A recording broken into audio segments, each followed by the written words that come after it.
دوستو آداب عرض، میں ہوں عاطف توقیر۔ امید ہے آپ سب بخیریت ہوں گے اور ایک بھرپور دن گزار رہے ہوں گے۔ عدت، مدت اور بدت۔ ابھی عمران خان اور ان کی اہلیہ کو عدت میں نکاح کے جرم میں 7 برس قید کی سزا سنا دی گئی۔ ہم اس سے قبل اس سزا پر بھی بات کر چکے ہیں اور اس سزا کے درپردہ سیاسی مقاصد پر بھی سیر حاصل گفتگو کر چکے ہیں۔ تاہم اس معاملے سے ایک اہم سماجی مسئلے کی بھی نشاندہی ہوتی ہے جو اس وقت ایک بحث کی طرح سوشل میڈیا پر موضوع گفتگو ہے، تو سوچا کہ اس اہم موضوع پر گفتگو ہو۔ حالات اس وقت یہ ہیں کہ عمران خان کی نفرت میں بہت سے سیکولر اور لبرل دوست عدت میں شادی پر عمران خان کو کوس رہے ہیں اور مولویوں سے زیادہ مولوی بنے ہوئے ہیں، اور دوسری جانب عمران خان کے حامی ہیں جو اس عمل کو درست ثابت کرنے کے لیے سیکولر اور لبرل احباب سے زیادہ سیکولر اور لبرل بنے ہوئے ہیں۔ تاہم ان دونوں انتہاؤں کے درمیان آئیے اس اہم معاملے پر غور کریں۔ سماج میں موضوع بحث ایسے معاملات ضرور گفتگو کا موضوع ہونے چاہیے اور ان پر ایک سنجیدہ بحث ہونا چاہیے تاکہ اگر کوئی مسئلہ ہے تو اس کا حل نکلے۔ سب سے پہلی بات کہ شادی ہے کیا؟ شادی یا نکاح یا میرج یا دو افراد کے درمیان کوئی بھی ازدواجی رشتہ ایک سماجی معاہدہ ہے۔ دو افراد چھپ کے کوئی جنسی تعلق قائم کر لیتے ہیں، یعنی اپنا رشتہ چھپا رہے ہیں یا ظاہر نہیں کرنا چاہتے اور اس رشتے کو صرف اپنے تک رکھنا چاہتے ہیں، تو ظاہر ہے یہاں سماج کا کوئی لینا دینا نہیں ہے یا سماج اس پر اپنی اقدار کے مطابق کوئی رائے قائم کر سکتا ہے۔ تاہم چونکہ اس رشتے کی سند سماج نے جاری ہی نہیں کی، اس لیے اس رشتے کے تحفظ یا اس سے جڑے معاملات دیکھنے کا اختیار ظاہر ہے سماج کے پاس نہیں ہے۔ لیکن اگر آپ نے سماج سے ایک سند لی ہے تو پھر معاملہ مختلف ہے۔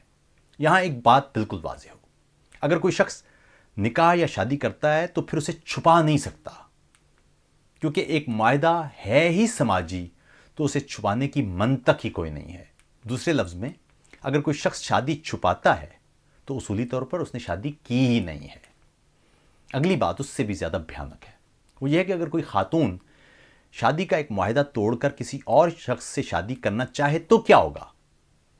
اب تو چونکہ جدید ٹیکنالوجیز اور طبی شعبے میں بہت پیش رفت ہو چکی ہے، تاہم انسان ماضی میں آج سے مختلف تھا۔ یعنی یہ سوال ہمیشہ رہا ہے کہ ایک شادی سے دوسری شادی کے درمیان ایک خاتون کو کتنا وقفہ لینا ہوگا،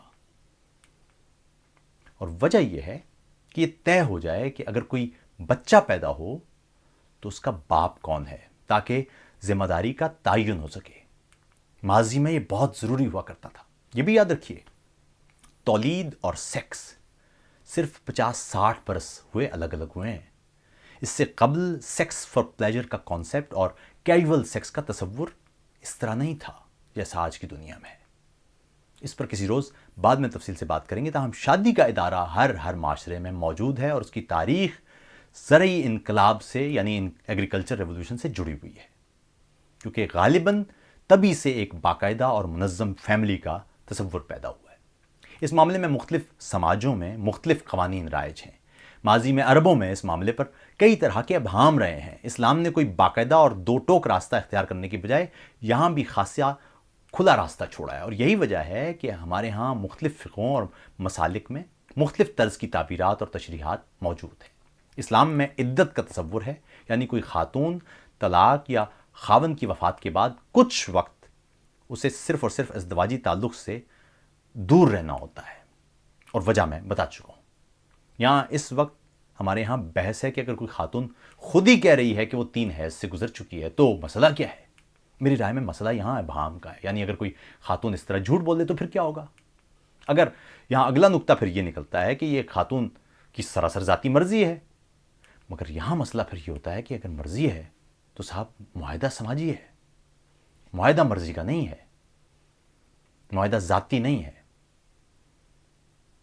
اور اگر معاہدہ ذاتی نہیں ہے، معاہدہ سماجی ہے، تو پھر اسے سماج ہی طے کرے گا نا، جہاں جہاں ابہام آئیں گے۔ آپ اسے ذاتی معاہدہ کیسے سمجھ سکتے ہیں؟ یعنی پھر تو بہت آسان ہے کہ آپ معاشرے کو خاطر میں ہی نہ لائیں، آپ ویسے ہی ایک دوسرے کے ساتھ رہنا شروع کر دیں۔ معاشرے سے سند لی کیوں ہے آپ نے؟ یہی سند تو ازدواجی تعلق کی، جس کو آپ شادی کہتے ہیں، نکاح کہتے ہیں۔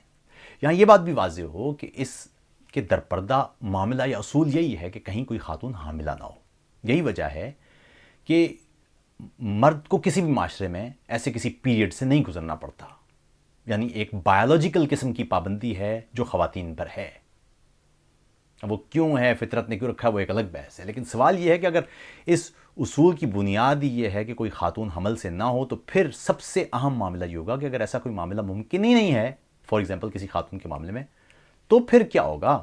فرض کیجئے کوئی خاتون جس کی اووریز ہی کسی آپریشن میں نکالی جا چکی ہیں، یا کوئی خاتون جو اب عمر کے اس حصے میں ہے جہاں بچے کی پیدائش ممکن ہی نہیں ہے، یا کوئی خاتون جس کا شوہر سے ایک طویل عرصے سے کوئی جنسی ملاپ ہوا ہی نہیں ہے، کیا اسے بھی عدت کے دورانیے سے گزرنا پڑے گا؟ سوال میں یہ آپ کے لیے چھوڑ کر یہاں جرمنی کی مثال آپ کو دیتا ہوں، کیونکہ یہاں پاکستانی معاشرے میں ابہام ہے کافی زیادہ، اور میں اس پر کوئی دو ٹوک بات کرنا بھی نہیں چاہتا. میں چاہتا ہوں کہ گفتگو، جرمنی میں ایک کوئی جوڑا ایک ساتھ رہنا چاہتا ہے تو ریاست کا اس سے کوئی لینا دینا نہیں ہوتا، کیونکہ یہ بات واضح ہو جائے کہ یہاں بھی بوائے فرینڈ گرل فرینڈ کوئی خفیہ رشتہ نہیں ہے، بلکہ دونوں پارٹنرز اسے عوامی طور پر مانتے ہیں اور سماج اس رشتے کو تسلیم کرتا ہے.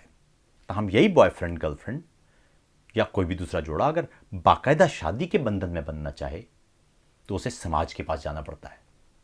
عدالت دونوں کے بیچ میں یہ معاہدہ باقاعدہ طور پر طے کرتی ہے، اور اگر کبھی یہ معاہدہ توڑنا ہو تو بھی عدالت کے پاس ہی جانا پڑتا ہے. یہ معاہدہ کرتے ہوئے سب سے اہم شے جو درکار ہوتی ہے وہ ہے شناختی دستاویزات کے بعد نان میرج سرٹیفکیٹ.